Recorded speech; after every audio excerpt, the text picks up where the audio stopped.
Welcome everyone to the HUD CARES Act virtual training conference session on other CDBG eligible uses. We made it to day 4 of the conference, and we hope that everybody's been learning and enjoying the time spent together. For the last few days, we've been learning about and discussing the major most common uses of CDBG funds. And during this session, we'll be exploring some of the less common but still very useful ways that you can use CDBG to help your communities. My name is Jennifer Alpha, and I'm a senior consultant with TDA Consulting. And I'm joined today by Doug Carlson. I'm going to let Doug say hello and a few words. Morning, everybody. Doug Carlson. I'm also a senior consultant with TDA Consulting.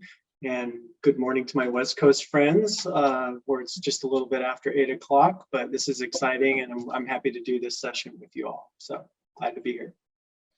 All right, thanks, Doug. So we're going to do some housekeeping to get started. Y'all have probably seen these slides a bunch of times, but it never hurts to just review for those of you who might just be popping in. So the PowerPoint presentations and webinar recordings will be available on the HUD Exchange following the conference, probably in a couple weeks. So keep an eye out for those if you need to revisit any of the content you've been learning this week. For the duration of this session, participants will be in listen-only mode. You don't have to worry about the dogs barking in the background. So you don't have to worry about any of that, but we'll be glad to have your attention for the rest of this session. The closed captions can be viewed on below the video player by hitting the Show Captions button. And then you can consult the attendee guide for more information. You should have received this in advance of the conference, but if you didn't, it is available on the resources page of the event website.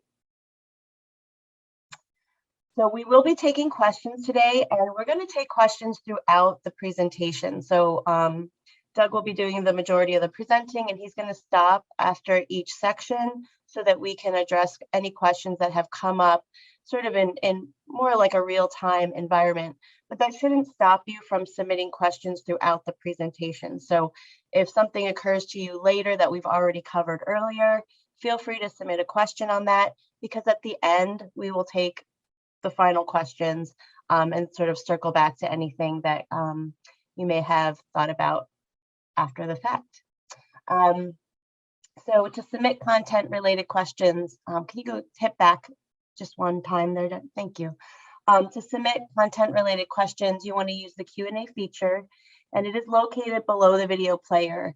So you may need to scroll down on your screen to view the Q&A. So you can upvote questions to raise the questions that folks think are most popular by hitting the little thumbs up sign. And that's a way to kind of push the questions to the top so we'll know what questions are most popular. And for technical issues, you can request assistance through the chat box on the right side of the screen. And any additional questions relating to technical issues can be emailed to eventsupport@cdmgroup.com. So you can also use the Slido app if you would like to access questions while simultaneously viewing the event. So that means you wouldn't have to scroll down on your screen and lose the video view for that time that you're looking at the questions.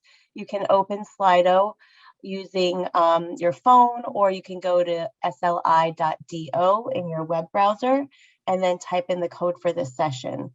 And the code for this session is 689362, and I believe we'll be having that in the chat so you can reference it there as well. Okay, and with that, I will turn it over to Doug. Okay, thank you, Jennifer. Good morning again, everybody. Today, we're going to talk about other CDBG eligible activities. And before I do that, I do recommend that everybody, if you get a chance to look at the on-demand sessions that are in Brand Live, for ones that you may have missed, I encourage you to do that. I actually did that a little bit this morning. and it was really, really helpful. I probably won't look at any of the ones that I do, however, because like Diane Keaton, who refuses to watch herself act, I can't do it for some reason. It just kind of makes me feel strange. Maybe I'll get over it someday in this video age, but I do encourage people to look at the on-demand resources that are in Brand Live if you miss some sessions. So today we're going to talk about other CDBG eligible activities. These are actually in the regs for the CDBG program, but they're not very often used for different reasons, which we'll try to go over a little bit during the presentation today. And what I'm going through is described in some detail, basically the same detail and maybe a little teeny bit more detail in the CDBG guide to eligible activities and national objectives. And if you're not familiar with that, for example, if you're new to the CDBG program and you're not familiar with that resource, it's going to be posted for you to access as a link. And that's kind of the way you begin your process of trying to figure out what proposals or activities that come up or brew up through the city level in one way or another, either through meetings with potential subrecipients or internally. It's the first start to determining whether or not you can or cannot do a certain type of activity with CDBG.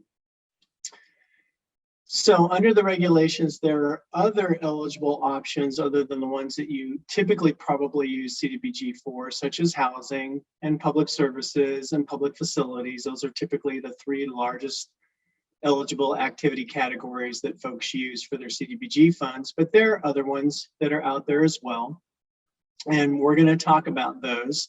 And again, those are both in the regs and the guide that I mentioned, but we're going to talk about assistance to privately owned utilities, interim assistance, which may apply to your use of CDBG-CV funds. Some of these other activities more than likely would not be a CDBG-CV activity. We always advise you to consult with your field office representative to make sure that you discuss eligibility of activities. But interim assistance is an area where you might also use your CDBG-CV funds. But the other ones here are typically basic, regular CDBG, if you will, activities. So relocation, of course, is one of those activities, especially if it's in conjunction with the CDBG assisted activity, which we'll talk about later. Loss of rental income would also be related to a CDBG activity, and we'll talk about how that could possibly be an eligible activity as well.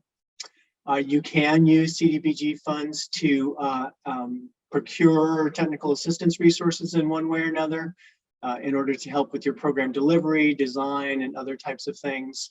To some degree, you can use it to institutions of higher learning, and you can use it for the payment of the non-federal share of a grant of another program, and then very rarely used anymore, but you can also use it to complete urban renewal activities. And we're not going to talk about that much today, but urban renewal activities go quite a ways back to the urban renewal program, which was mostly prevalent in the 60s and the 70s.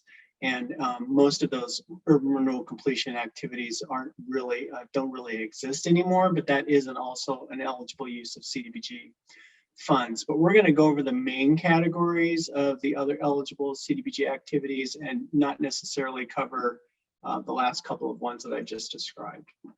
So next slide, please. So again, we want you to ask questions in Slido, and we'll stop after we go through each one of these sections to see if there are any questions, and Jennifer is monitoring that, and then we'll talk about what your questions are after we go through each one of these. So one of the other CDBG eligible activities that you can fund is assistance to privately owned utilities. So this covers utilities that are owned by a private company, not a public agency. So a private utility, not a public or co-op type utility. The different types of things that you can fund include the acquisition, construction, reconstruction, rehab, or installation of these private utilities. And just really quickly, I want to provide the definition that is used for a privately owned utility so that everybody kind of knows what is a privately owned utility. And the definition that HUD used is that it's a publicly regulated service. So what we mean by publicly regulated is that there's a public entity that regulates the utility, whether it's electricity, water, or sewer, or what have you, but it can be privately owned. So it will have physical distribution lines to private properties owned and operated by a non-public entity. So it's a publicly regulated utility service provided to private properties and owned by a private company. So that's kind of the short version of the definition of what a privately owned utility is. And if you think about what those types of utilities are, we'll go over that in the next slide. So please go to the next slide.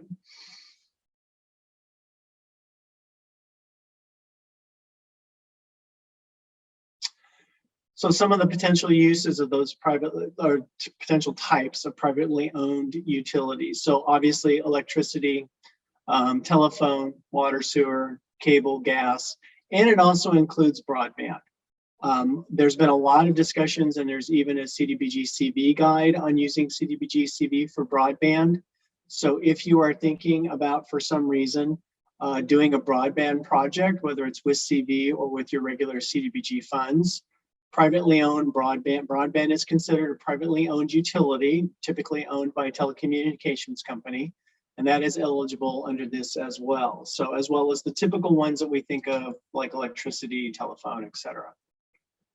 So again, you have to remember that this has to be a publicly regulated company. So there could be a public utility district, a PUD, or some other form of public regulation that kind of puts the oversight of the private provider of the utility, and they have to be part of that publicly regulated service, even if they're owned by a private company. So that's important. That's one of the critical parts of the definition in order to assist these types of activities. If you're doing an activity that is a privately owned utility and you're providing that utility to private properties, you have to think about how you meet a national objective. And there's a session later today on national objectives that I'm also going to be doing, and we'll cover how you meet national objectives in this as well. But you have to remember that there's the eligible activity part, and then there's the national objective part to every CDBG activity. You have to meet both standards in order to fund an activity. So if you are doing a privately owned utility project, then you have to think about how you meet a national objective.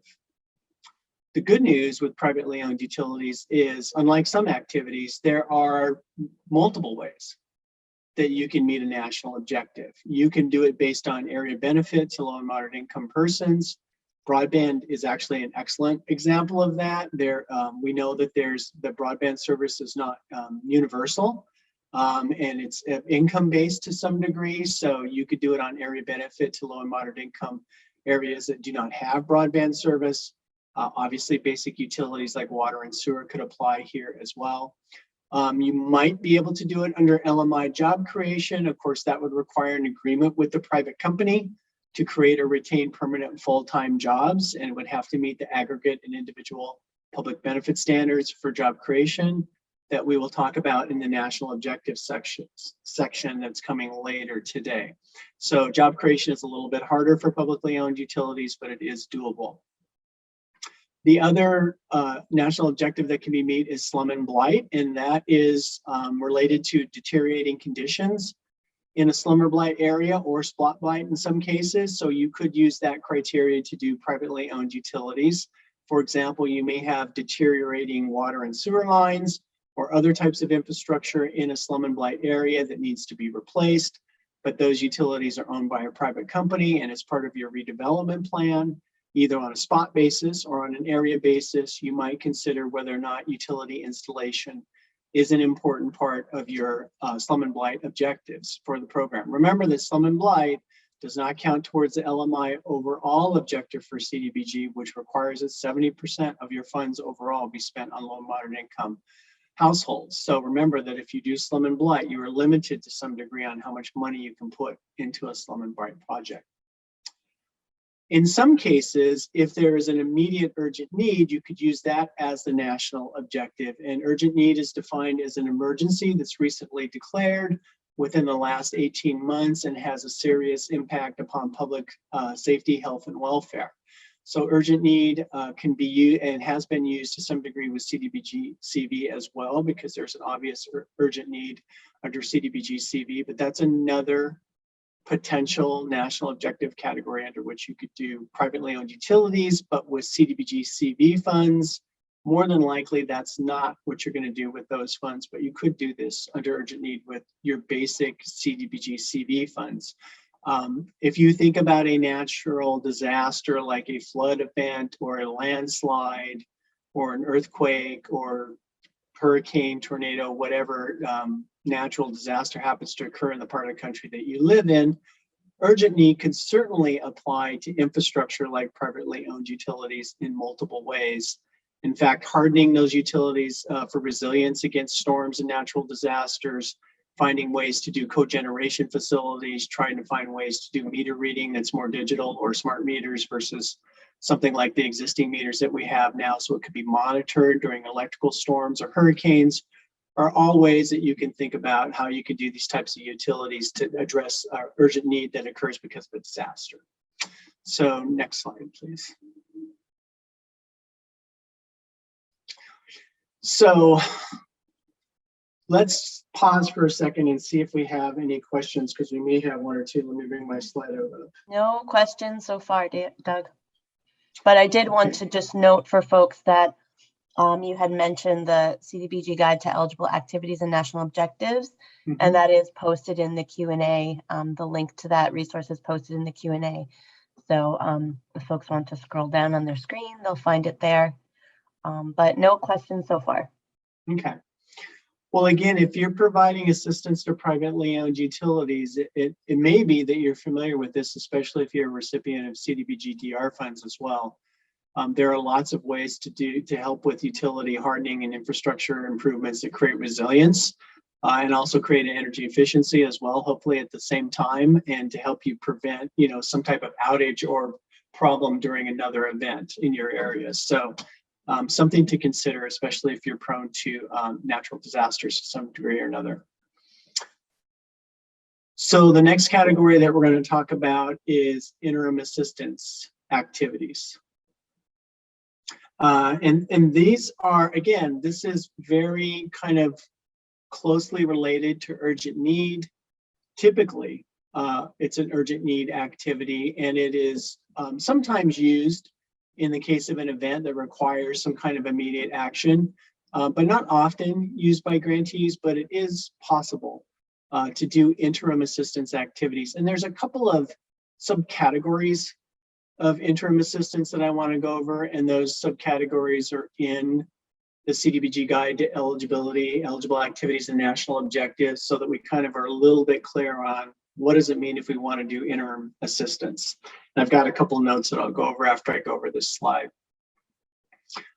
So interim assistance is, interim means short term, or in between. So it is a very short term program, typically related to something that's essential to the community, either with respect to a service provided to the community or repairs to critical items that need to be urgently addressed. And as I said before, these are typically coupled with urgent need, which means there is a recent event within the last 18 months that has created a threat to public health and safety and welfare, and it's documented in some way, either through some form of formal declaration or emergency declaration at the local level, saying that there's an immediate need for assistance. So there's two circumstances where you might want to use CDBG funds for interim assistance. And one is that something has to be done right away. In other words, it's kind of an interim, like we need to clear this or repair this, and I'll get to that in a second, until we do something more permanent, right? So for example, we are blocking access via the roads in some way, right? Like down trees, emergency vehicles can't get into an area. We need to clear that area, wire wave, get rid of all of those trees so that emergency vehicles can access people in the area. The other one is whether emergency conditions threaten the health and safety of residents in your community. So in those two subcategories, the first one is limited. It means that there's an immediate action needs to repair something like streets, sidewalks, or utilities, or do something related to debris removal or trash removal or something related to that. So that's kind of the first subcategory of what we would look for under interim assistance. The second one would be an activity that alleviates an emergency condition. So again, emergency conditions would be something like related to a flood, a major snow event, a nor'easter, something that dumps 25 inches of snow in your area and you need to immediately do snow removal. Those types of activities that create a threat to the community because you need to alleviate the health and safety concerns that are related to that. So that's kind of the second subcategory. Under the second subcategory, we need to make sure that certain things happen with respect to eligible emergency assistance. So can we go to the next slide, please? So quickly, when you're doing, oh, I'm sorry, go to the previous slide. I'm sorry, I thought there was one more bullet. Go back to the next slide. I'm sorry, one back. So remember that if you're doing something that is an emergency condition that threatens the health and safety of your residents, you have to have a determination at the local level that there is a threat to public health and safety. So for example, if you need to clear the streets because trees are down, or you need to do snow removal or something like that, you have to have a formal declaration. So your CEO, which would mean your county executive or your mayor or your governor, would need to make some kind of determination that there's a threat to the community. So when that determination is made, then you can kick in the ability to use CDBG as an interim assistance activity. And again, those events are typically the clearance of debris and removal of it of some kind or another in order to address public health and safety issues, trees, snow removal, things like that. Under the first category, where immediate action is necessary to do some type of repair, you could do that even for things like parks and playgrounds, but you can't do things like parks and playgrounds for emergency conditions. Emergency conditions literally mean you're alleviating an immediate threat in some way to health and safety. That typically does not involve a park or a playground, so you can't use the emergency conditions criteria for interim assistance for something that assists a park or a playground. There's one exception under that second subcategory. So go ahead to the next slide and I will pause for a couple of minutes and see if we got any questions. My phone keeps timing out. So Still no questions. go on to Slido. It's a quiet No group. questions. This is either one of those things where people are getting information, but they really don't do these types of activities, or it's just not in their wheelhouse right now because they're doing something else with their CDBG funds. But anyways, we'll go ahead. And again, you can use Slido to ask questions. We really encourage you to do that. If there's anything that is unclear about what we're talking about under the eligible activities categories, please let me know what those are and we will try to address those questions. So this is actually one of the other types of eligible activities that can be used and is used periodically with CDBG funds compared to the ones that we just described, and that's the relocation portion of CDBG.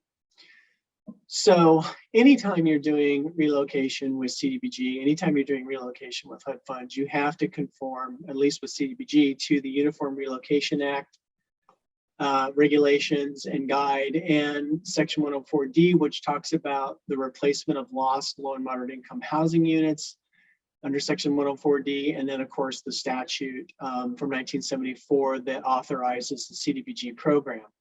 So always important to remember that, and always important to know if you do relocation, to know what the standards are for relocation, to know what the Uniform Act requires, to know what the Uniform Act regulations are for relocation in order to make sure that you meet those standards, which are extensive but important for helping people who are displaced in one way or another, either by a CDBG assisted activity or in some other way. So what can you pay for if you're doing relocation as a CDBG activity? So you can pay for the temporary or the permanent relocation of a household under this part of the regulations. So it doesn't have to be related. The relocation itself of tenants of households can be related to a CDBG assisted project, but it does not have to be. It can be related to another activity.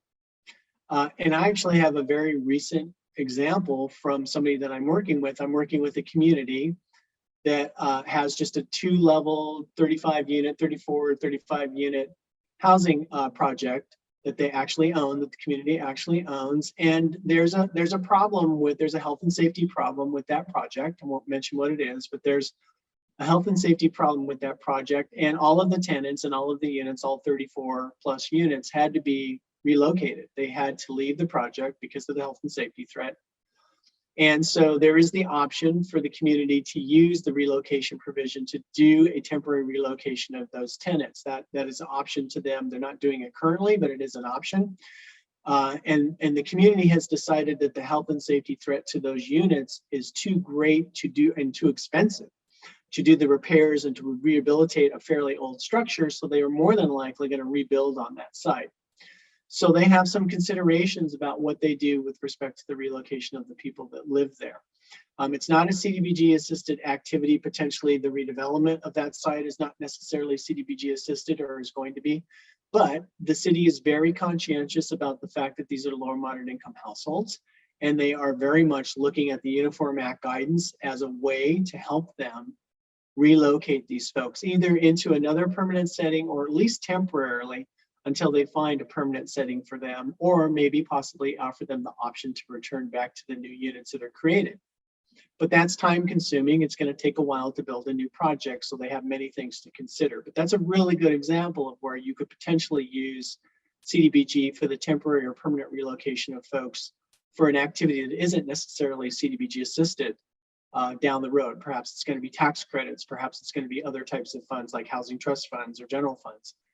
But you don't have to necessarily have it connected to a CDBG project in order to relocate people who are displaced for one reason or another.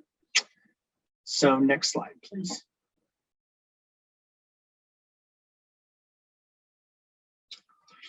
So if you're doing relocation, and again, if you're new to CDBG, and that's why I posted a copy of the guide to eligibility and national objectives, because the one thing, and it's been around for a long time, but it's still very relevant. And the reason why I had it posted is because that guide also gives you a matrix, typically under each eligible category of activity, in terms of what national objectives you can meet for those eligible activities. So I still use it all the time, and I've been working in CDBG for a really, really long time. If you're doing relocation activities, then the national objective depends upon whether the relocation is voluntary or whether it's required because it's part of a CDBG project. If it's required under the Uniform Relocation Act, then you can meet the national objective that's associated with the project that you're doing. So if it's a low mod housing project, then you can meet that national objective if it's associated with that activity. If it's some other national objective that's associated with that and people are displaced, sometimes people are displaced for other reasons. It could be that real property is being acquired for some type of public improvement and folks are being displaced in some way or another, and that public improvement has CDBG funds in it in some way. And so the national objective associated with that activity could be met also with the relocation assistance under the Uniform Act. So these are basically two activities, by the way. One is the relocation, and one is the actual other CDBG assisted activity. So the relocation of the tenants qualifies as its own eligible activity with its own national objective. But you can meet the same national objective criteria that you meet for your CDBG activity if they are connected. If it is a voluntary relocation that is not assisted by CDBG, right? And the example that I just gave you was one of voluntary relocation. So you can qualify that relocation based on the reuse of the property. And the example that I gave is that housing units are recreated, low moderate income housing will exist on that site after it's redeveloped. So that would be the reuse of the property, and that's how you would qualify the relocation assistance. You can also do it as an income-based, low moderate income-based type of assistance if it's voluntary. So in this, again, in the example that I gave you, all of the tenants are low and moderate income that were displaced by the conditions in the units. And so they all qualify in their income-based qualification, low moderate income for all 100%, low and moderate income for any relocation assistance that's provided to them if the city chooses to use CDBG for that purpose. So you have to make sure that you know that the activity connects to the national objective in one way or another. There's lots of different ways to do that. Remember that relocation is the eligible activity, and the national objective will depend on whether it's CDBG assisted or not, connected to a CDBG project or not. And then you have a couple of options with respect to how you can meet a national objective if you're doing relocation.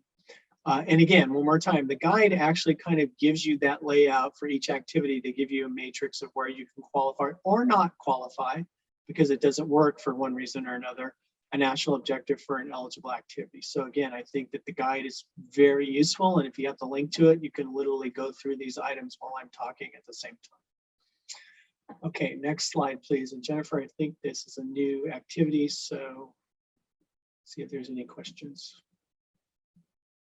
Open Slido. We actually do have a question.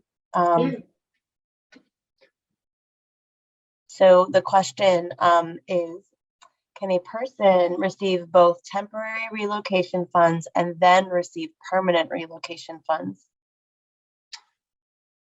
Yeah, I believe the answer to that is yes. I think that the best thing to do if you're doing an activity like that, of course, and I used to work for HUD, so I always have to say that you want to talk to your HUD field office, but there is always a relocation specialist, a regional relocation specialist associated with all HUD offices. So if you're doing a project like this, and again, I don't want to keep bringing up the example of this housing unit that has a health and safety concern, but it's a really good example. I was helping them as a TA provider, but the first thing I said is talk to your rep and get your relocation specialist on board with you so you can talk about how you could do relocation. But I do believe you can do both. So you can temporarily put them in and actually a lot of these tenants in the project I'm discussing are temporarily relocated into another housing project. Some of them actually like it and they may stay there. So that would convert to permanent relocation, and other folks may want to move to other units. And so there would be the potential assistance to put them somewhere else. But yeah, especially in an emergency situation, it is not unusual for relocation to be temporary. And then at some point in time, and we know what unit availability is like, right? At some point in time, in some communities, it's just very difficult to find replacement units where people can relocate. So it may take a while before you find a permanent unit. But I do believe the answer is yes. But again, if you're considering it, it's always a good idea to talk to your relocation specialist and your CPD rep. Thank you. That's the only question we had on relocation. Okay, thank you. Again, please feel free to ask questions as we go through the presentation. So the next one category that we're going to talk about under eligibility is the loss of rental income. So the most important thing to remember about this particular activity, and it's extremely important actually, is that if you're doing this activity, it has to be associated with a CDBG activity.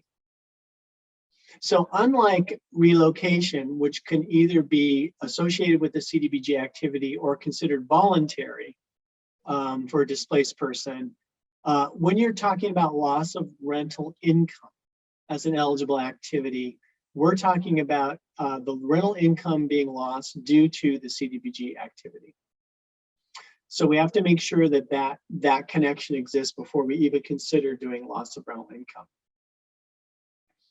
So again, if you're doing a public improvement project of some kind or something in your community that causes the loss of rental income, and this can be to a private owner, by the way, if you're holding those units in some way or doing something that causes the income from the housing units to go down, the net income to go down for the property owner, then you can compensate them for their loss of rental income as you're working towards completing or undertaking your CDBG activity.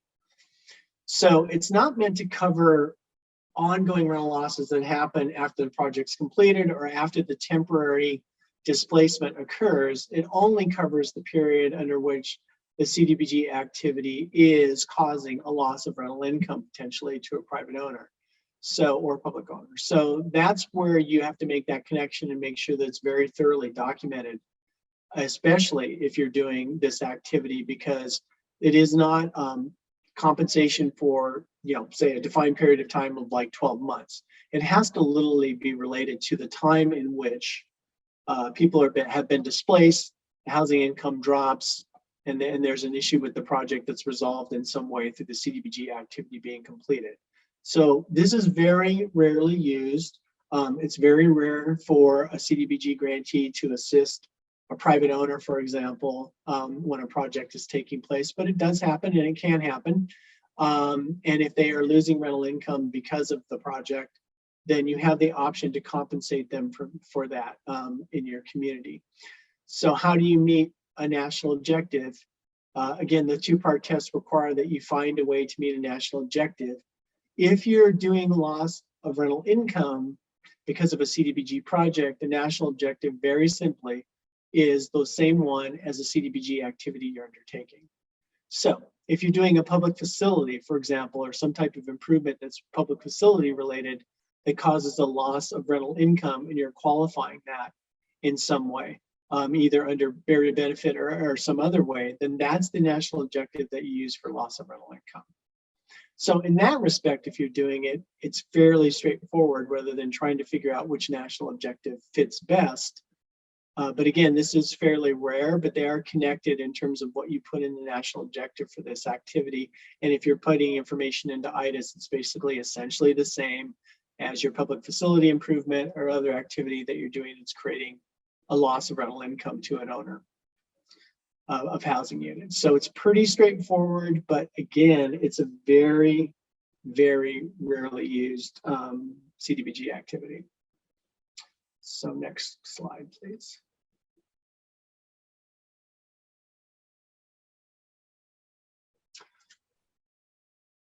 I'm looking at Slido and I don't see anything, right? Nope, nothing yet.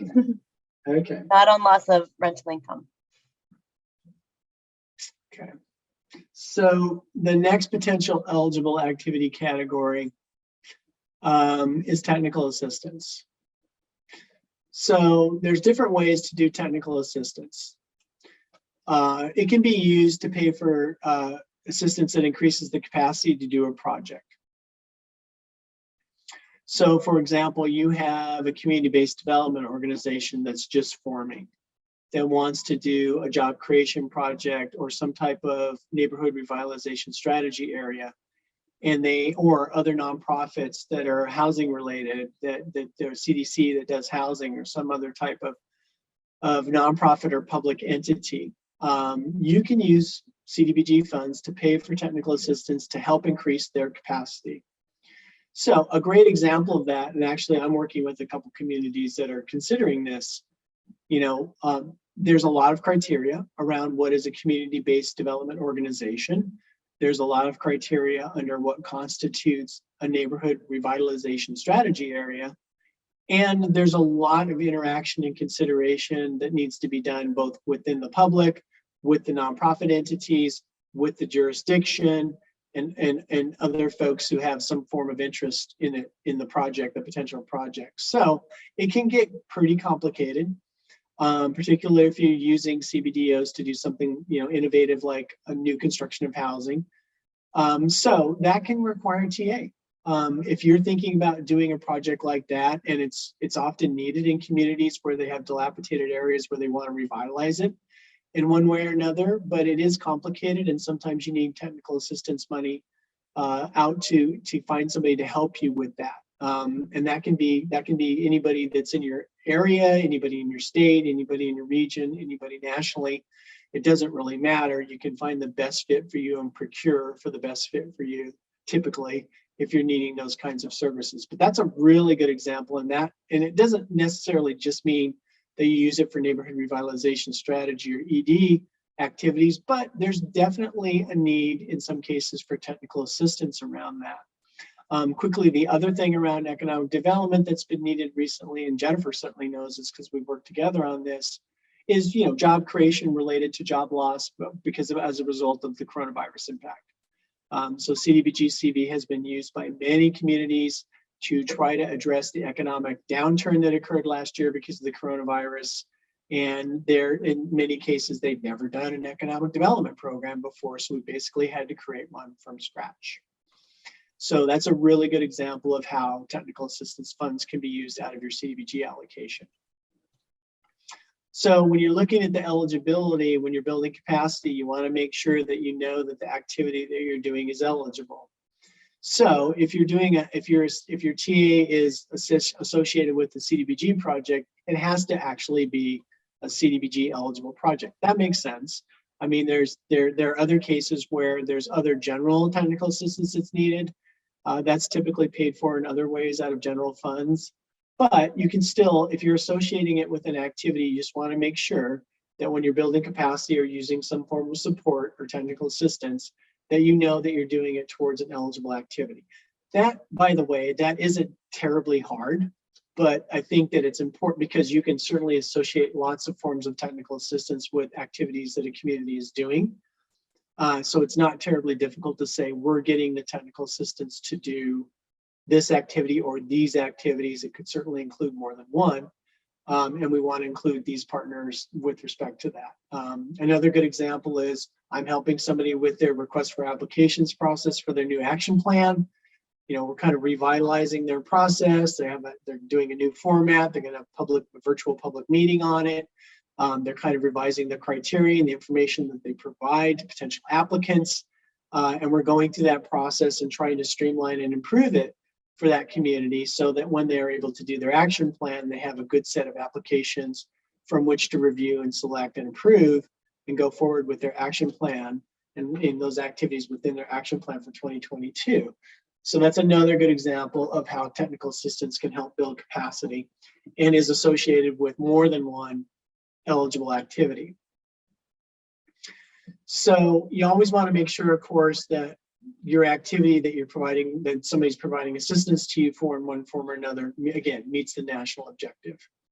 And again, that's not terribly hard to do because most communities know what they need the support for, and they know that they need that support in order to get an activity completed or possibly more than one activity completed.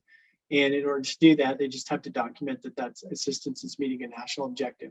Not particularly difficult to do, but it's important to remember that there does need to be a connection between the support that you're getting from a technical assistance provider and the activity that you're carrying out. We know that states get their own set aside, by the way, of technical assistance funds. So if there are states that are out there, you're really familiar with this process because you have your set aside for technical assistance that you use. That's not available necessarily to entitlement communities in that form as a set aside. But again, that's a really good example. States use technical assistance funds often to help build the capacity of their units of general local government for the state CDBG program. So check in for questions and go to the next slide, please. Wish my phone didn't time out all the time. I don't have any questions on technical assistance. So since we're getting close to the end, there are a few general questions, but to not interrupt the flow, we can save those to the end if that makes sense. Okay, that would be great. And Jennifer, you agree that building an economic development program is takes a little while. I mean, you know which community I'm talking about, but I sure do. but you know, it ended up being successful. By the way, I might want to add, there was business assistance that went out during the coronavirus pandemic. There was pretty good criteria, I think, as we developed it for how you do the job creation and how you document it and how you have a process and a policy for everything, including duplication of benefits. So yeah, it took a while though, because we had to build the capacity of the organization as well as do the standards. And it was actually a pretty fun project. So what's ineligible? You guys probably already know this. Almost anybody that works in block grant knows that, and I referenced it yesterday in another session that we did, but in the regulations for ineligible activities, I have memorized because we know that there's an exception that we're using, especially for CDBG-CV, but the block grant regulation for what's ineligible is at 24,570,207. That's the section of the regulations that says, here's what you cannot fund with CDBG. So it's always important, if you're doing this analysis of potential activities, it's always important to make sure that you clearly know what you can't do, what's ineligible. In that section of the regulations, which is pretty far away from 24 CFR 570-201, which lists everything that is eligible. It's at 207, but it is written down and it is in there in terms of what's ineligible. So what's ineligible? You can't do buildings for the general conduct of government. So you can't improve City Hall, you can't improve the State House, you can't improve any building where the general conduct of government takes place. There's a lot of questions around this, particularly for CV. You know, the best advice is stay away from it. You don't want to have an association with the building that has where the general business of government is conducted, and City Hall is the best example for a local jurisdiction. You just don't want to have that there. I know there are questions about things like emergency operations centers that may be connected in some way to a City Hall. But the advice that we always give as technical assistance providers is you need to make a clear distinction that there's a difference in terms of the use of that particular part of a building for one thing or another. But it's very, very important, because this is definitely a no-no with CDBG funds and CDBG-CV, that you do not assist buildings for the general conduct of government. So you can't improve City Hall or the State House, et cetera, the county building, et cetera. The exception is the removal of architectural barriers. And so if you have a documented architectural barrier, and remember, if you're removing architectural barrier, you have to define what the barrier is before you can do the accessibility improvements in order to remove that, you know, to deal with the architectural barriers. So it's not a general category where you just kind of basically say we're removing architectural barriers. It's actually a very specific category where you need to define what those barriers are and how you're addressing them. So it's not a given that you can just do this under CDBG. You have to be very careful about how you document it. The other thing that is definitely not eligible is general government expenses. So you can't use CDBG to pay for your refuse collection. You can't do it for street sweeping. You can't do it for those types of things that are basically what government is supposed to do with its local tax funds, with its revenue, either from property tax or other funds. You can't really fund the general operation of government expenses. Remember, however, that interim assistance in emergency situations or urgent need type situations can include debris removal, trash removal, tree removal, snow removal, mud removal from a slide. Those kinds of things are not considered general government expenses. Those are considered immediate expenses based on an emergency or a threat to public health and safety, but that requires some form of interim assistance. So that's much different than just kind of paying for the normal operation of city services, essentially. And then the last area that is important, or one of the areas that's also important, because we're going to go to another one here in a second, is political activities. Obviously, you can't do anything associated with campaigns, elections, anything related to a political activity cannot be used. CDBG funds cannot be used for that. That is expressly prohibited in the statute. And that is a no-no. That would be a repayment type scenario to HUD if you funded some type of activity like that.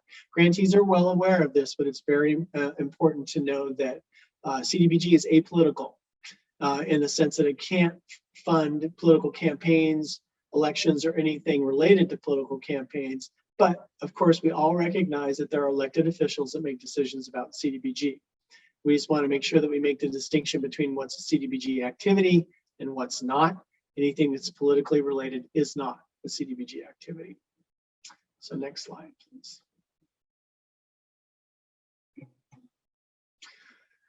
So also under 570-207, and this is kind of where we get into some nuances. about what is ineligible. So I'll try to go over this as carefully as I can. There may be questions about it, but I'll try to cover this as well as I can. In general, and this is actually in the statute, and that is why it says it's ineligible. But the statute does make some exceptions that are also incorporated into the regulations. So ineligible activities includes new construction of housing. It includes any form of income payment to a household. It includes the purchase of equipment, and I'll talk about how we do this in just a second. And it also includes operations and maintenance expenses of some kind. So what are the exceptions? Well, to some degree for the first three, you may already know about these, but I want to make sure that folks know what some of the exceptions are. New housing construction is not eligible with block grant. So you cannot, there's a great picture there of some housing units. You can't put your block grant into those buildings. It's prohibited by the statute. There are some exceptions to how you use block grant for housing, however. Newly constructed housing, you can obviously rehab existing housing, both single family and multifamily. That's eligible under 57202. But new housing construction is prohibited. What are the exceptions? Well, the exception is if it is being undertaken by a community-based development organization within a neighborhood revitalization strategy area. So again, the criteria for what constitutes a community-based development organization, what the criteria is for the actual formation of what's called a CBDO, and the criteria for what is considered a neighborhood revitalization strategy area are both fairly extensive. If you pass both those tests, and both those tests need to be reviewed and approved by your HUD field office, then under that exception, a community-based development organization would be able to do new housing construction. But even though you can't, so there's one exception to how you do new housing construction, and it's a very limited one, and it requires a lot of hoops to jump through in order to get there. That does not mean that you can't support new housing construction with CDBG. You can't really build the housing, but there are things you can do.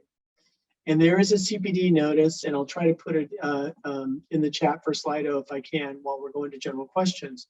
But it's CPD notice 07-08. If you just Google CPD notice 07-08, it will say how to use CDBG funds to support housing.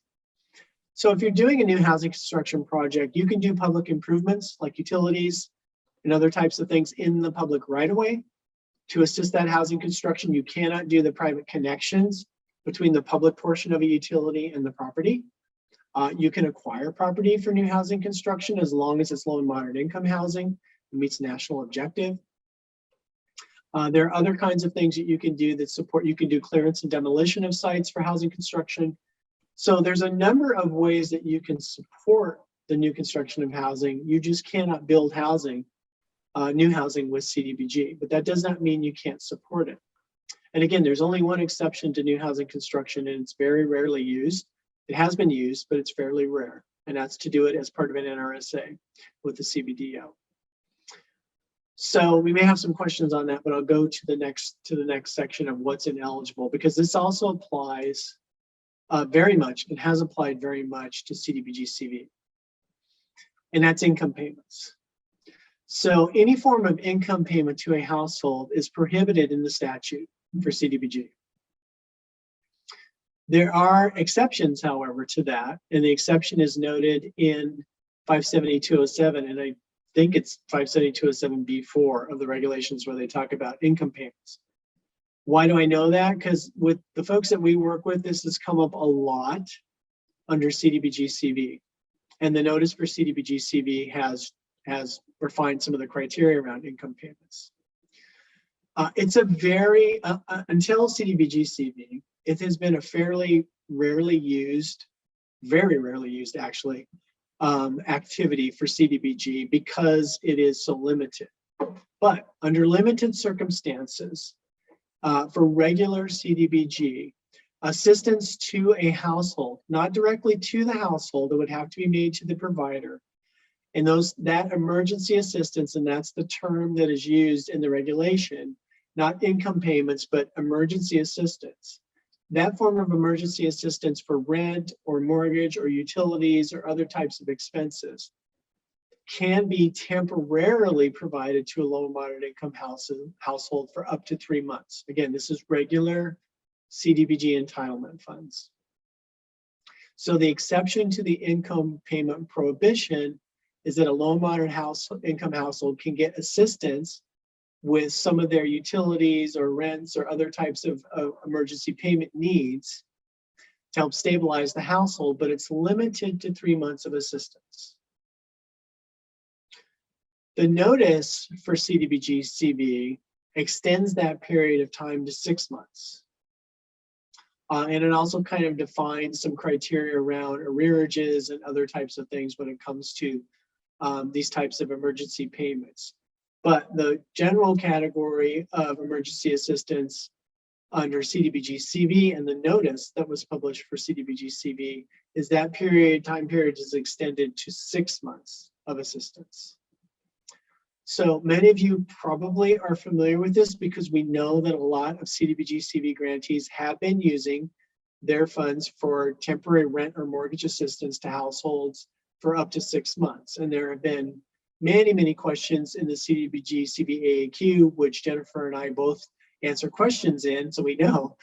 There's a lot of questions about how you do emergency payments with CDBG-CV, but the general criteria is not to the household, up to 6 months for CDBG-CV, only 3 months for just regular CDBG entitlement funds. And then the other thing to remember is that if you're extending beyond 100 days of emergency payments for rent or mortgage assistance, then once you get to 100 days, then the requirements for lead-based paint kick in. And you have to follow subpart K of the regulations for lead-based paint if your emergency payments period is going beyond 100 days. And again, I will try to quickly, when we get to general questions, I'll try to throw those in so that they can get incorporated into the Slido links for you if you have questions about how you manage income payments with either CDBG or CDBG-CV. Equipment purchases are also not allowed. The exception would be firefighting equipment or other type of emergency services equipment that is purchased as part of a CDBG eligible activity. So you can buy certain types of equipment if there is a defined low moderate income area that is served, for example, by a fire station or EMT station or some type of emergency service. You can buy the equipment related to that, but again, you have to meet the national objective for that activity. You can't just go out and buy different types of firefighting or other types of emergency equipment and not be able to define who you're benefiting. So you have to make sure that you meet a national objective if you're doing an activity like this. And there can be lots of problems when equipment is purchased for these types of scenarios. I have personal experience with the service area being wrong for an activity, the service area for a fire station being wrong and not meeting the LMI criteria of 51% or more low or moderate income. And I know that that community had to repay the funds that they went towards that activity. So it's really important if you're doing something like this, that you know what your area that's being served is and that you define it as well as you possibly can and you have the data to back it up. So just do not go out and just buy equipment willy-nilly because you can put yourself in a bear trap if you do that later if you go through a HUD monitoring review or an OIG review. You can also purchase equipment as part of a public service, by the way. So one example is helping with broadband, for example. So if you need to purchase equipment to have kids get access to remote learning, you know, there's ways that you can do that you can purchase that equipment as part of a public service that's provided to low and moderate income children, low and moderate income households. Other types of equipment can also be purchased if it's part of a public service. Obviously, the purchase of any equipment has to meet the procurement standards potentially at 2 CFR 200. You have to be very careful about what you're purchasing and how you're purchasing it, or if you have a subrecipient. what standards they're using for the purchase of equipment. So make sure that you're very careful, or that you have policies around the purchase of equipment if you go down this path. Because it can be tricky. Again, there are examples where very expensive items were purchased but couldn't be justified and resulted in repayment to HUD. So I don't want any of you to get in that situation. There's always a need for more equipment in a community. I mean, my community needs it. I'm sure every community needs more services, but you have to be very careful about using your block grant funds for those types of activities. States often do this as well. You know, there are not services of emergency services of many kinds that require the purchase of equipment. So this is not an unusual activity for states. But again, it has to be part of an eligible activity that meets a national objective, and it has to be necessary and procured appropriately. And then you can't just pay for operating and maintenance expenses with block grant. That's, again, like whether it's City Hall, whether it's anything else, you just cannot pay for general operations or maintenance expenses. So just make sure that you don't go down that path where you're paying for that in one way or another with CDBG funds. So I'm going to take a drink really quickly and we'll go to the next slide. We do have some questions rolling in now, Doug. I'm not sure if now's a good time to talk about some of them. Well, let's go back to the previous slide if you don't mind. And yeah, let's talk about them, because I've been working in block grant for quite a while. I still get confused by this.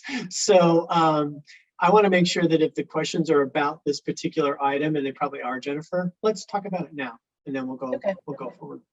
Sounds good. And I did post the CDBG ineligible activities regulation in the Q&A, and I also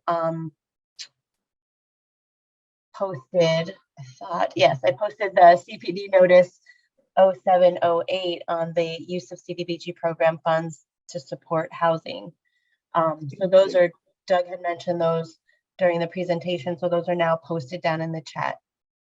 Right. If you're going to do a housing project, that notice is really helpful in terms of just kind of setting the lanes for what you can do with respect to housing with block grant. So what are our questions, Jennifer? I'm looking. Yeah, so there's a question related to government-owned community centers.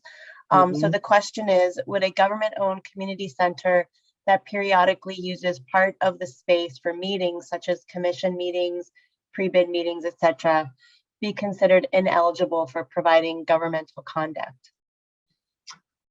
More than likely would be the answer that I would give to that. So I'm not sure what else would happen. And again, sometimes it's hard with hypotheticals. Sometimes it's a pretty straightforward answer. Again, we always advise you to talk to a block grant, your block grant office, or I'm sorry, your CPD HUD field office about these types of activities. But again, if it's already government owned, so that government owned could be, if you give an example of a community facility that's government owned, that doesn't have the other related government activities to it, right? So let's say it's a senior center or a Boys and Girls Club or some other kind of community facility that might even be government owned. That is different than a building that's used for the general conduct of government. And there is really no gray areas around that. I mean, even though it's incidental use for commission meetings or pre-bid meetings or other types of things, generally, depending upon what else is happening in that government-owned community center, so I'm not sure what else is happening in that community center or what it's used for, but generally, once you make that connection to general conduct of government activities, it's probably somewhere that you want to stay away from. But again, you can talk about that with your field office, but it's really kind of hard to make a distinction between those things unless there's like some form of clear separation within those functions, right? So say there's an ancillary building or an auxiliary building that's used for that versus the main building that's used as a Boys and Girls Club, just as an example, or some other type of eligible community facility. If you're not able to make those clear distinctions, I think you're running into a gray area that you don't want to run into, especially since the law and the regulation says it's ineligible. Thank you. So we also have a few questions on equipment. So the first question asks, would a refrigerator or similar appliance in a commercial setting be considered equipment or affixed to the building? So again, it depends on the type of activity that we're talking about, right? So in a commercial setting, to me, the first thing I'm more questioning is like, what type of activity is this, right? So a commercial setting is typically, sounds to me like the business owns it, so or the business leases it. So again, when you're looking at equipment, you're typically looking about equipment that supports a public service or a public service like a fire station or something like that, or a public service that helps low and moderate income people. So a community kitchen, let's just do that. A community kitchen that serves in a low moderate income area that does meals of one kind or another for folks who are low or moderate income and qualifies them in one way or another. Or a food bank is another good example, typically, of a project that serves a low and moderate income clientele. Can you buy equipment for those types of activities? Can you buy food storage, etc.? Yes, you can. But when I see the term commercial setting, I'm not exactly sure what we're talking about in terms of the eligibility and activity or the national objective. But the example that I just gave you of a food bank or other type of public facility that buys equipment is a really good example of how it's eligible. But in the case of commercial settings, that's a little bit different. So if you're doing job creation, for example, a business loan or other type of assistance could allow the business to buy a refrigerator or appliance, if it's a restaurant, for example. But you're not going to qualify that as equipment as part of a public service or a public facility, for example. You're going to qualify that as some form of business assistance, either as working capital or loan or many other potential things. So hopefully that helps. Yes, thank you. And the next question is a question again about equipment related to public services. So the question is, I have a public service agency that requested CV funds to purchase a passenger van to transport kids from school to their after-school program. Is this an eligible CV activity or is it considered equipment? So again, it depends. Again, when we look at the purchase of equipment, the question is who's doing the transportation? Is it a public service of some kind? Right? If it's school associated, then the question becomes what type of school? A public school, a private school? Why can't the school pay for that themselves? But so again, this is something you should talk about with your field office. But as a CDBG-CV activity, if the children need to go to an after-school program, say to do enhanced remote learning because they don't have access to remote learning equipment at home, that is potentially a CDBG-CV activity. Again, the households have to qualify as low and moderate income in some way or another as well. So this is, again, a really kind of a hypothetical question that has many nuances to it. And the only answer that I can give is it is potentially eligible, but there'll be questions around what type of school, how's the transportation going to be managed, who's going to do it, how are the families qualified, is this necessary as a pandemic response in some way or another because remote learning isn't available to them, or the after school program enhances skills that they're not getting because they're not doing well remote learning, and my daughter works at a school, so believe me, I understand this. It's potentially eligible. And yes, it is considered equipment, by the way. And remember, if you buy the van. And by the way, you remember under 2 CFR 200, there's a couple things you have to do. You have to procure that equipment in compliance with the regulations on 2 CFR 200 and potentially your local regulations on procurement, right? Your own procurement standards, because sometimes those are more rigid than 2 CFR 200. You have to inventory that equipment so that you know what, and it has to continue to be used for that use. And then there are disposition requirements under 2 CFR 200 if you ever have to dispose of the equipment. So remember that just buying it is a multifaceted approach. You have to do a number of other things to procure and actually inventory that equipment if it's being used by potentially a public service agency or public school. So lots of things to talk about, but more than likely something you want to talk about with your field office. That's about the best I can do. Thank you. Another question on equipment. Can we pay for a local school playground equipment with CDBG funds? If the playground and the park is serving an LMA area, so a low and moderate income area, and I'm talking about just a public park, right? One that's a public, not a school associated, but a public park. Then if it's a low and moderate income area, then you could buy equipment as part of that park improvement project. That's a public facilities project, and that's a good example of where you can buy equipment. But again, I'm talking about like a neighborhood park that's in a low and moderate income area that needs play equipment, you know, some type of jungle gym, whatever, swings, whatever's available now is play equipment. A local school, however, has its own source of tax revenue and its own funds. And then, so there are multiple, again, this is a nuanced question that you would want to discuss with your CDBG field office. A local school has its own resources for playground equipment, and they often have other types of fundraising. We actually did fundraising through auctions and for bike racks and school equipment when my kids were going to grade and middle school, and that's how we paid for it. There are other ways for local school playground equipment to be paid for, and you're getting into the nuances of whether or not the school district should be paying for that, or whether or not that's something that a community should be assisting. So I'm not saying it's ineligible, I'm just saying that there's a lot of things to discuss internally, both within your community and with your CDBG field office about whether or not it's eligible or not, or whether or not it's an appropriate use of your CDBG funds. But if it was a public park, not associated with a school, and it served a low and moderate income area, then park improvements, public facilities improvements like equipment can be installed in the park. Thank you. Let's see. So now we have some questions around income payments. Mm-hmm.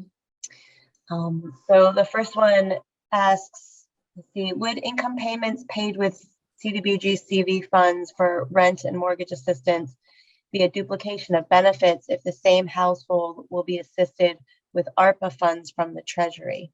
Mm-hmm. Yeah. Well, Jennifer knows the answer to this one probably better than I do. You cannot, well, duplication of benefits essentially, and help me, Jennifer, the way I just describe it to make it easy is I say you can't pay for the same thing twice. Correct. Yes. And what that means to me is that it doesn't mean that you can't be providing rent or mortgage assistance with more than one source of funds. Mm-hmm. You just can't pay for the same month with Treasury funds and CDBG-CV funds. So the key here to not have a duplication, and there's a duplication of benefits quick guide, and I don't know, Jennifer, if you can find the link to that. You might, if you Google it, you might be able to give it out. I can find that. There is a duplication of benefits quick guide that kind of explains the criteria around this. So the bottom line here is don't put yourself in a trap of not being able to distinguish what your ARPA funds are paying for and what your CDBG-CV funds are paying for. So, for example, if your CDBG-CV funds are paying for a 6-month period of rent or mortgage assistance and you're maxed out and it's over, and then on month 7, you want to kick in a different resource to continue providing assistance to that household, that would be okay. But you can't provide that assistance for the same month of November or December or what have you with both of those resources. So you really have to be able to distinguish how you're using those funds and what you're using those funds for. So it's really, really important, and the post is in there now. It's really, really important to understand how duplication of benefits is addressed in the CDBG-CV program. And the quick guide is in there for you as a reference point. Yeah, and there is a session on duplication of benefits tomorrow morning at 9 a.m. if Eastern time, if folks are interested. A little early for our West Coast friends, but yeah. Who's doing that session? Stan Fitterman and I will be on that session. Jennifer knows because she's doing that session tomorrow. So it's a good one, but there are a lot of resources on the HUD Exchange around this topic, and I did just post the quick guide for CDBG-CV duplication of benefits in the Q&A. Okay, let's see. So another question on rental assistance. If a community member is applying for rental assistance and provides a handwritten note as proof of COVID impact, should we have that community member get that handwritten note notarized? Well, okay. So this is kind of getting down to documentation, right? Mm-hmm. How do you have the what is now called the PPR tieback? You know, what is the tieback to preparing, preventing, or responding to coronavirus? I'm not really sure who the handwritten note is coming from, but it sounds like it might be coming from a community member. So I would say that if there is an issue with rent payments from a community member, there are probably better ways to document that than the handwritten note as an evidence of COVID impact. What would be an example of that? Say they lost their job because of COVID, or their benefits ran out that they had received because of COVID, or a family member became ill in one way or another and was unable to work because of COVID, or they're caring for a family member that was ill because of COVID. Another example would be they had to drop out of the workforce because their child was not able to go and attend school in person. There's a lot of ways to document that a family or household or an individual is impacted by the pandemic. The reality of it is we're all impacted by the pandemic in one way or another. There's just no getting around that. But I think that my point here, and again, you know, when you're talking about eligibility, it's always best to talk to your field office. And I say that because the field offices are great resources, but they're also, you know, administering the program with grantees, and it's important that you communicate with them. I would probably look for more documentation than the handwritten note. Now, the handwritten note may describe their circumstances, but the question would be, could you verify that they lost their job? Could you verify that they had to quit because they needed to do homeschooling or take care of a child at home, or they had an impact of some kind, a family member got sick? I would suggest that you enhance that documentation beyond the handwritten note. I don't necessarily think you need to notarize it, but I think you need to supplement. Yeah, that is good advice. Okay. So there is another question here around rent, mortgage, utility assistance, a bit nuanced, but it says, can you talk about steps to add job training to a rent, mortgage, and utility assistance program as a way to create long-term stability for our homelessness prevention efforts? We would amend our consolidated plan and annual action plan and update our policies and procedures. We would RFP for a job training provider. What else do you think we would need to do to think about this? Well, Jennifer, tell me what your thoughts are. I love the way you're thinking. I will say that. Mm-hmm. Yeah. I think this is one of those questions that there's a lot going on here in this question. Yeah. And it's the kind of thing that probably would be good to talk to your HUD rep about, just because there are a lot of components to what you're thinking about doing here. Yeah, so what I would consider if I were you, to some degree, and I love doing this with grantees, by the way. It's the funnest part, I think, of being a consultant now, is kind of brainstorming how you do these kinds of things. I think it's fun, hard, but fun. Job training, really, you know, there's lots of ways to do job training. You can do job training as a public service. You can do job training in connection with business assistance. There's a lot of ways to do job training. So I won't get into that too much. But what I will say is that if you're going to do job training, that's going to be a separate eligible activity, right? And you're going to need to qualify that in one way or another, especially how you're providing it, who's providing it, who the clients are. It can be a public service.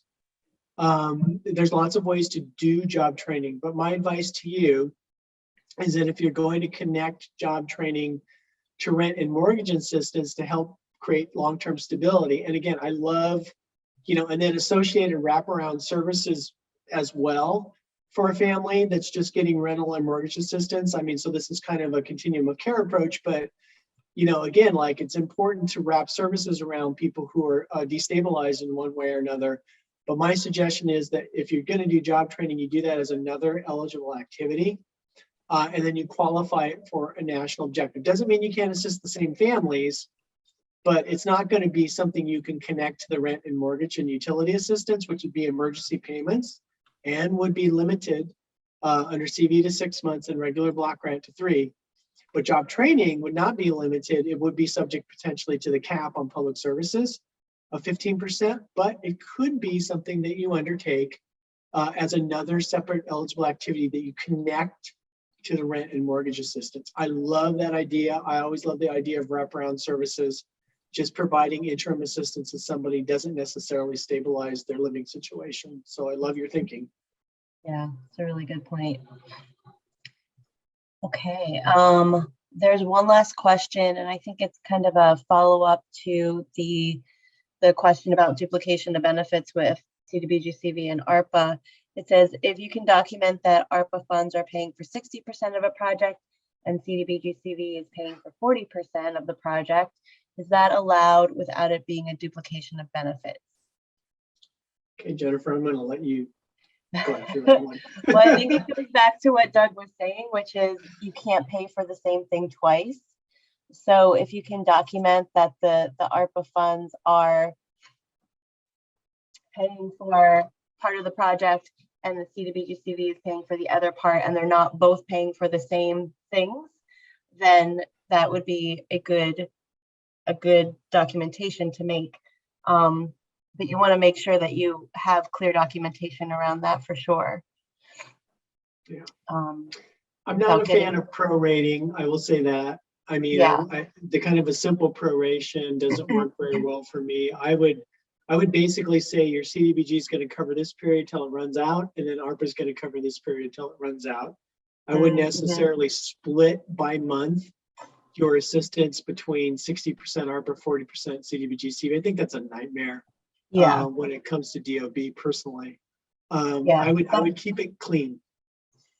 Agreed. Yeah, because that's not really showing that you're not paying for the same thing twice by just giving that proration monthly. Yeah, I get a little nervous when I see that scenario. Yeah. Okay, so there was also a request to post URA guidance. And so I went ahead and I posted that link in the Q&A as well, just for the folks the person who was asking for that, but just generally.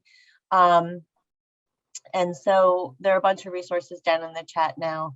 The just overall guide to eligible activities and national objectives, the ineligible activities regulation, the notice on using CDBG funds for housing, the URA link to the page on the HUD Exchange, which does include the HUD handbook and a bunch of other resources on URA, and then the duplication of benefits guide. They're all there in the chat if you need them. Awesome. Thank you, Jennifer. Really appreciate that. With respect to URA, just really quickly, if it's new to you, there's also a bunch of new training modules on URA that got posted in the last several months. So it's pretty updated. So if you're interested in learning about acquisition relocation in the URA, there are actually some video training sessions in there as well as the guidance, which can be old because it's old regulation or old guidebooks, but the training itself is recently updated and I recommend it. So leveraging CDBG funds, regular entitlement, annual entitlement CDBG funds with CDBG-CV funds. So just really quickly, let's talk about this because we want to make sure that people kind of understand this. You're not required to combine those resources. You can, but you aren't required to do that. There's no statutory or regulatory requirement that you somehow leverage or prorate or do anything else between your CDBG and CDBG-CV. You can do both. And so one of the things you can do, of course, is, and it's in the notice for CDBG-CV, and Jennifer, I'm going to ask you for one more thing if you can get it in before we're done, but the notice for CDBG-CV is 6218-N-01. I have it memorized because we've gone over it a gazillion times, and Jennifer and I answer questions in the CDBG-CV AAQ all the time, like I said. So you can, and the notice says this, that's going to get posted, that you can use your 2019 or your 2020 CDBG entitlement funds for activities that prevent or respond to coronavirus, that address coronavirus. So you can expand your pool of resources for coronavirus response to include 2019 and 2020 funds that are specifically used to do that with your CDBG-CV funds. And many grantees have done that, especially under public services, because we know that there is no cap for public services if those public services are preventing, or responding to coronavirus. So many grantees have combined resources from 2019, 2020 with their CDBG-CV funds to do public services. So that is one way that you can do leveraging, and it is, again, it is in the notice, which we'll send you, we'll put in the chat for you, or we'll put it, I'm sorry, put in the Q&A for you, so in Slido, so you can access it if you don't have it. You can also assist and leverage your CDBG with other years' funding if those stringent program requirements for CDBG-CV are met, right? Now, a lot of grantees are not doing that, in part because they may not have access or to 27-2018 funds, for example, or their 27-2018 funds are already obligated for other activities. And in some cases, they're mostly spent.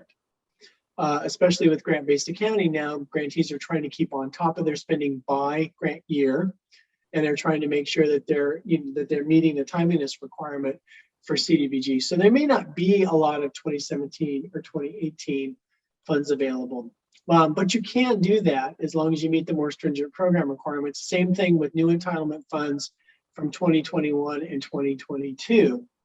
But again, in those particular cases, for regular CDBG entitlement funds, there are other activities in the community but that are potentially obligated, that those funds are potentially obligated for.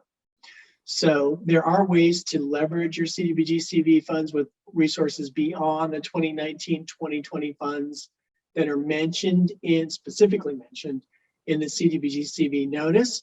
Many grantees are not doing that at this point in time, but there is the opportunity to do that if you choose to. But again, there's criteria around that. So usually it's 2019-2020 funds that are used with CDBG-CV, or CDBG-CV is used independently of those resources. It really varies a lot between communities. So I don't know if we're going to have any questions on that, but that is the end of the presentation slides. And I think the next slide is just a question slide. So Jennifer, if we have any follow-up questions that we want to address, we can do that now. Right. So we've got a bunch, like a potpourri, if we were on Jeopardy, I'd call it. And I think a lot of this is coming from this concept that it maybe doesn't in their minds fit squarely in one of the other uses that have been talked about yesterday, and since we're in the other eligible uses session today. So we're getting some sort of a mixed bag of things here, but I'll start with let's see, there is a question here about CV funds, and it says when CV funds are provided to a rehab activity and there's a similar CDBG activity with 2020 funds that were not originally intended to work together, if both funds end up being used on the same property, should the CDBG funded activity in IDIS show yes for being associated with CV? This is really an IDIS question. So I think they're basically asking if you should associate them together in IDIS when you're using them on the same rehab. Well, again, yeah, this is a pretty nuanced question, right? So I'm not quite sure how the 2020 money and the CD money were not intended to work together. Because if you're using your CDBG-CV funds to do rehabilitation on the same, maybe it's not the same activity. So similar may mean not same. Oh, true. But then it says they're used on the same property, right? Right.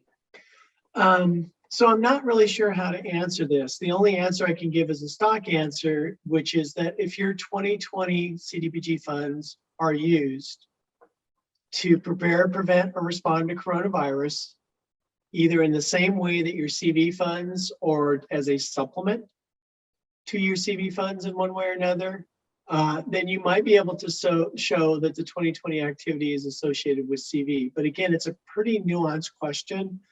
And for me, if I worked in the HUD field office with reps, I would say, you know, tell me the details here, like what are we paying for? What are we doing and why are we doing it? And then let's talk about whether or not you want to associate your 2020 entitlement funds as a CV activity. It's potentially a yes, but a little too nuanced to say definitively one way or the other. Okay. Okay. So this question is another CV question, and it's asking if an activity has PI and CDBG-CV funds, does the PI still need to be utilized first? So there isn't any distinction other than that CDBG-CV generated program income, and there's probably low likelihood that there will be any CDBG-CV generated program income. But the notice for CDBG-CV does say that that's treated as regular CDBG program income. So I do know that about program income with respect to CDBG-CV. If you funded program income, remember you have to make sure, again, it all depends on where the program income is coming from, what year, right, and some other things. But if you're using program income and CDBG-CV together, and CDBG-CV basically, and the notice basically says, unless there is a waiver or a flexibility for CDBG-CV that's in the notice, all other CDBG requirements apply. So there's no difference between CDBG and CDBG-CV unless the differences are noted as a waiver or an additional flexibility in the notice. So the best answer I can give is yes, you need to talk to a field office about this because I don't really know how it's set up in IDIS. So this is a pretty nuanced question. But if you have program income, remember that CDBG-CV is a substantial amendment to an existing allocation plan, right? Either 2019 or 2020. So, or action plan, I should say. So all the requirements still apply. What I'm trying to get to is that the need to spend program income first still applies in the case of CDBG-CV because it's no different than CDBG. But again, I don't know where the program income is coming from or how it's been put together and with respect to this specific activity. So you definitely want to talk to your field office about it. But there isn't any distinction about the use of program income before entitlement funds are drawn or CDBG-CV funds are drawn that I'm aware of. The only thing that CDBG-CV notice talks about with respect to program income is if you generate program income with CDBG-CV, and then it's just considered regular CDBG funds. So that's the best that I can do. Like, again, these are questions sometimes where you have to really dig into the details before you can give a better answer. But nothing is different between CDBG and CDBG-CV unless the notice says it's different. Mm-hmm. All right. So, so some other potpourri questions here. This question asks, can college be paid for with annual CDBG-CV funds as an educational expense, a one-time payment directly to the college as a public service? I don't know. The answer to that is I don't know. So I don't know if we're talking about this as an emergency payment of some kind or something like that. So, and it says annual CDBG CV funds. So I guess I've never really heard this question. So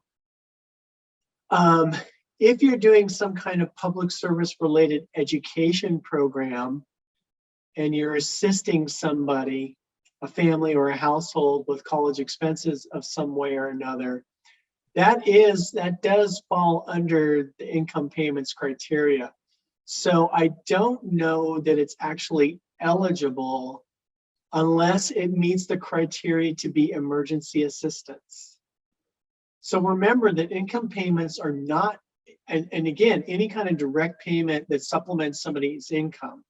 And this would be an example of something that's typically paid for out of somebody's income, right? I know because I have a daughter in college and we just paid her tuition for a spring semester a couple of weeks ago. But the bottom line is, this is basically considered an income type payment or an emergency payment. So you really have to think about whether or not it's necessary, right? And whether or not it's really something you should be doing with CDBG, because it's typically ineligible. So I would probably stray away from this unless you have a program design that makes it very, very clear how you're documenting that it's some form of emergency payment, and it's for a limited duration of time. But I think that that's one, and I'm not feeling, for some reason, not feeling particularly cozy about this question. So I think that's definitely a field office question. Mm-hmm. Okay. Because again, the devil is in the details in terms of who's providing the service and why. Yeah. All right. So this question asks, can you use CDBG funds to do ADA for a ski resort? So ADA improvements, accessibility improvements. More than likely not, is the quick answer I will give you. More than likely not. The biggest difficulty you're going to have with the ski resort is determining the national objective. Right. Yes, I agree with that. So I would say I would stay away from baseball stadiums, ski resorts, other types of facilities that are clearly not the kinds of activities that HUD loves to see communities fund. Right, there are frankly much more important types of needs in a community. Ski resorts, I mean, I live in the Northwest, so I get ski resorts. They're great, but they are typically high income activities, right? Golf courses are another example typically, and it's typically something I would stay away from, even if you're trying to do ADA. It's just really not something you should probably be addressing with CDBG. Okay, next question is gas an eligible expense for the subrecipient volunteers attending an orientation to learn about the CDBG mentoring program? I guess it depends, right? I mean, it depends. So it sounds like the subrecipient may be somehow helping volunteers get to a program. It may be potentially eligible, is all I can say. I mean, again, this is a very nuanced question, and I would like to know more about the program. I would like to know more about what the need is to pay for gas or transportation in some kind or another. And it's potentially eligible, but I'm not sure that it's clearly eligible. More than likely it probably is, but I don't know if I've ever heard that question before, which I'm always surprised. There's always a new CDBG question.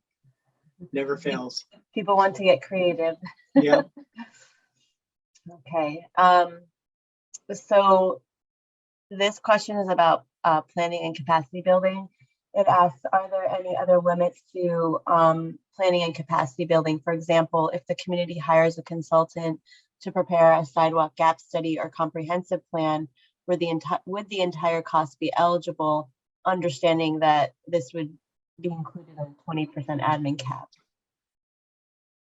So studies and plans are typically under the cap. So I would say that you could probably do that again, but when you're assisting, so the study and the plan hopefully results in the actual sidewalk being built and a national objective being met. But you can use part of your admin cap for comprehensive planning and studies of one kind or another. That's a clearly eligible use under administration. It's actually listed to some degree. Planning certainly is listed as an eligible administrative expense. And Jennifer, you do lots of consolidated plans and action plans. So I would say, yes, you could probably do that. You want to make sure you end up with, hopefully with an eligible activity in the end, however. But under planning and under the admin cap, I don't see too many problems with this one, right? Yeah. Agree. Okay, this is a question about whether HUD would allow sole source procurement for specialty needs such as asbestos removal. I told you it's a real potpourri over here. It is a real potpourri.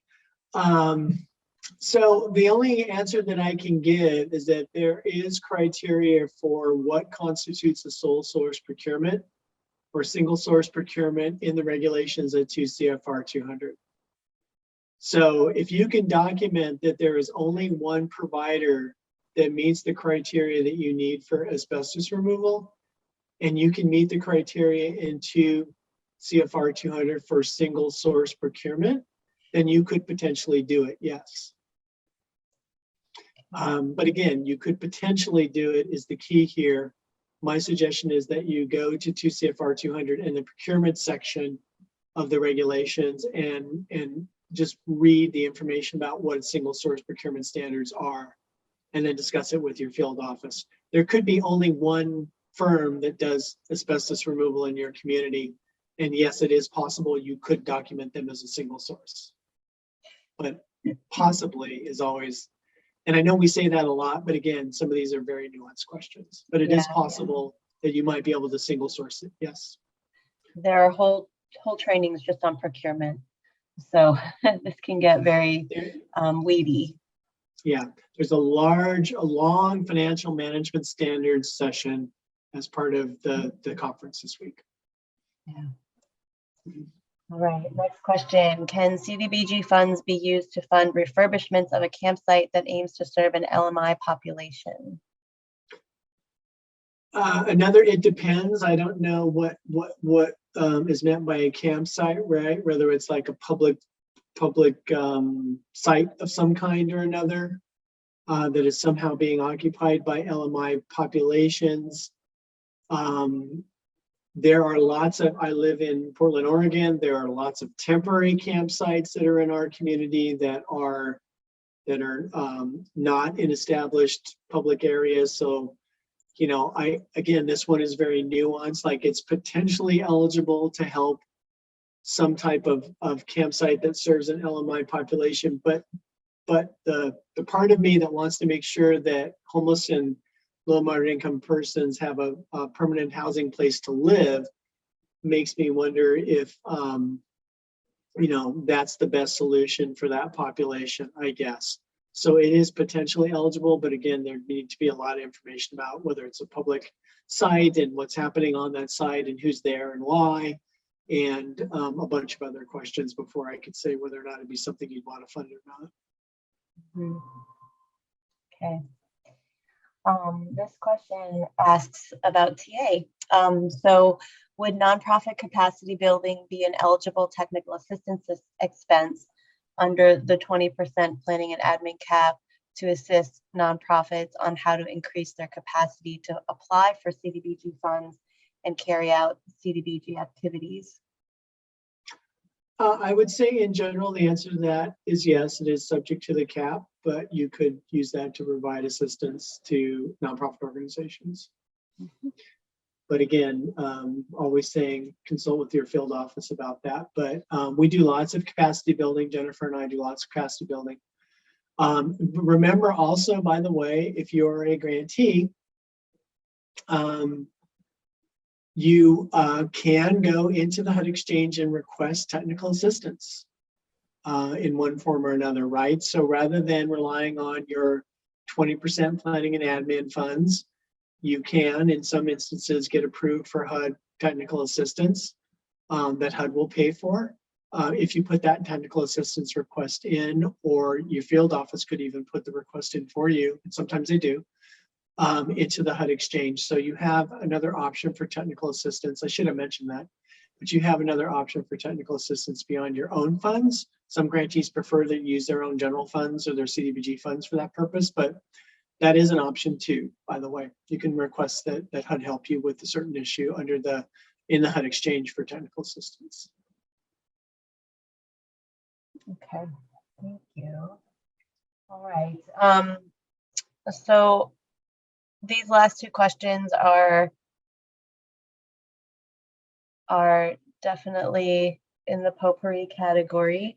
Okay. And this one, I'm not, if the person who submitted it might want to clarify a little bit, but what they're asking is, would indirect costs be counted toward the public services cap when a nonprofit submits a proposal for costs? Sending it over here, see if you think you can answer this one. But I thought it was a little unclear to me what they were asking. Yeah, so indirect costs are always a little cumbersome to negotiate.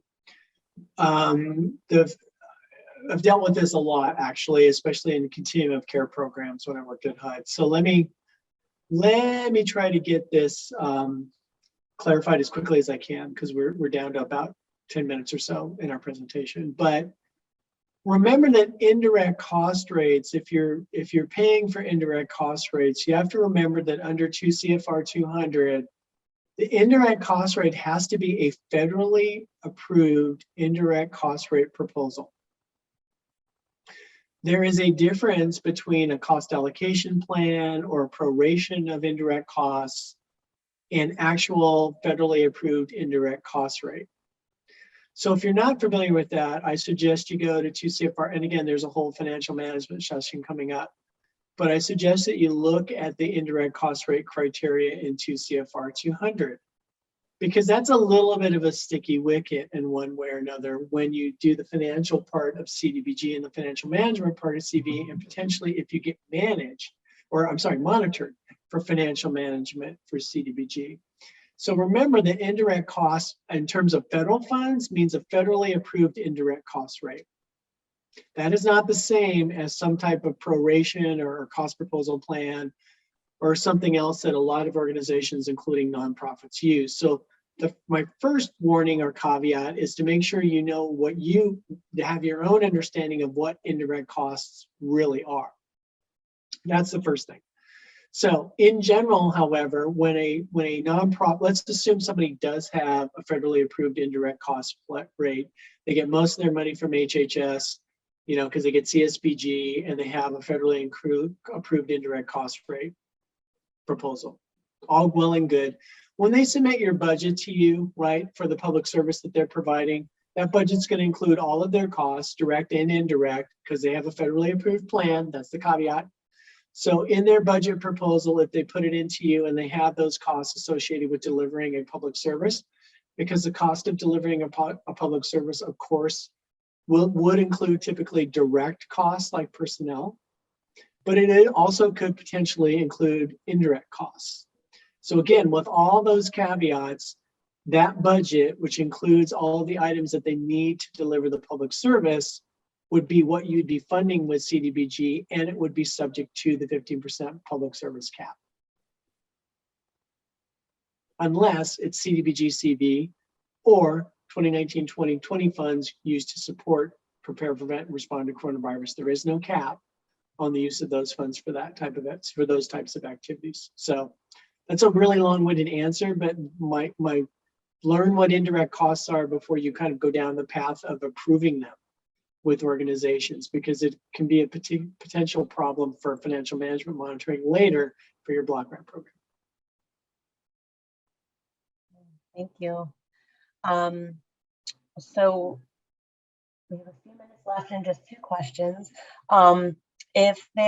This question asks, if you are looking to select grant management software as a response to COVID due to increased needing capacity, would you need to do an RFQ? We have 2 primary grant software choices that we are looking at after extensive research. Yeah, there's a lot of grantees that use GMSs, a ton, quite a few. There's a bunch of them out there, and they're very helpful in many respects. So the answer is, again, you have to know what the procurement standards are in 2 CFR 200, and it's also important to know what the limits are under 2 CFR 200, right? So the limits for 2 CFR 200 for a small purchase and for something that requires bidding are actually fairly high. So there's small purchase requirements, which I believe are up to $50,000. And then there's kind of a simplified acquisition threshold for purchases, which, and correct me if I'm wrong, Jennifer, which is up to $250,000. So those are two kind of straightforward, more simplified ways to procure something.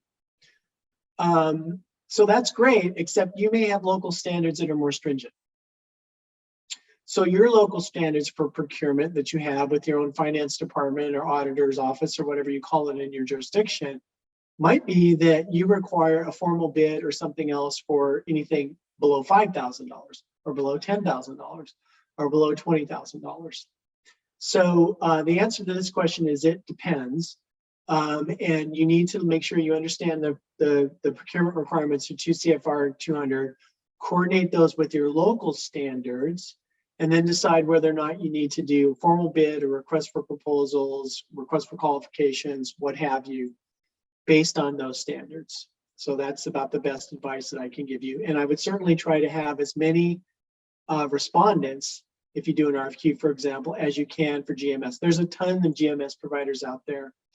Well, when you say you already have 2 primary choices, it probably means you've been talking with folks. But again, you want to make sure that you make it an open procurement. So there was another procurement type question here asking if we are putting a project out to bid, does HUD have a minimum number of days that the project notice to bidders must run? I don't really know the answer to that question, to be honest with you. HUD wouldn't set the standard for procurement. Again, it would be in 2 CFR 200. So HUD relies on those uniform administrative standards and financial requirement standards at 2 CFR 200 as the guide for federal procurement standards. I don't honestly remember if those standards, when it comes to procurement, formal procurement, whether there's a time limit or not, to be honest with you. Yeah, I don't think I remember that either. And it definitely seems like more of a criteria that would be left to the local procurement policies. So I would definitely check your local procurement policies. Yeah. And again, some jurisdictions have expedited or emergency procurement policies that they use in the case of a pandemic or disaster or some other type of emergency situation. So sometimes you have emergency procurement standards that allow you to shorten that time period. So in some cases, you might be able to use those, but you have to have those standards before you can apply them. Okay, our last question. Can you use CDBG-CV funds to make a park located in an LMI neighborhood to be ADA compliant? Yeah, so there's can you maybe really quickly, Jennifer, before we quit, the PPR tieback guide, CDBG, PPR, CV, PPR tieback guide? The CDBG-CV PPR tieback guide that was kind of developed by HUD kind of gives you some ideas of how you can do certain types of CDBG eligible activities and fund them with CV. So this is also it depends, right? So there are many people who have been asking about using CDBG-CV in LMI neighborhood parks as a way to allow social distancing or recreational activities to relieve stress, right? To give people outdoor activities that also keep them safely distanced in one way or another.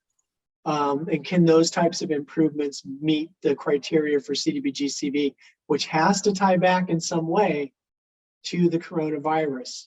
So ADA compliance is kind of a separate issue, but there is potentially a way to use CDBG-CV funds to do park improvements, right? And again, that tieback guide gives you some good general criteria around that. But again, you're going to have to make the case and document the case that you somehow have a tie back to the coronavirus. Like, how are these park improvements helping to prevent, prepare, or respond to coronavirus? And sometimes giving people the access to be outdoors when they've been indoors all the time in one way or another might potentially be a way to meet that criteria. But again, it's all activity specific. But I would suggest you take a quick look at the guides and use that guide as a reference point. I just posted the guide there, and talk to your field office. Yes. Guide is posted there in the Q&A. And we got one last question that rolled in here asking, can you use CDBG funds to pay for ADA restrooms on local trails? Potentially, yes. Accessibility improvements are an eligible CDBG-CV activity. Again, but the problem you're typically going to have on a trail system is showing how you meet a national objective. So trails typically serve an entire population of the community, right? Anybody has access to it, lots of people use it. That's one of the difficulties that you have when you do something that serves an entire community. And if you have a trail system, it's extremely hard to differentiate who the beneficiaries are. So it doesn't mean that you can't do something like a restroom improvement if it's on public property and it's part of a public facility improvement. The biggest problem I think you would have is meeting a national objective. Because again, there are some facilities, public facilities, that serve the entire community, like a soccer complex, for example, would be a good example. You know, where there's like 5 soccer fields and kids play on them all week and all weekend or practice. It's really hard to make those eligible. So when you say local trails, the first thing I think of is how are you going to meet a national objective? Yeah. All right. So that is our last question officially. So I think just in time, we're going to be wrapping up this session. We've got more sessions throughout today and tomorrow, so please stick around and enjoy this awesome opportunity that doesn't come around too often to get some basically CDBG training in a live format. So with that, Doug, do you have anything else you wanted to add? Nothing really, other than thank you very much. I know this is kind of a difficult topic in many ways. I thought the questions that you asked were fantastic, by the way. Thank you. And thank you for your participation and your feedback. And we hope you enjoy the rest of the conference.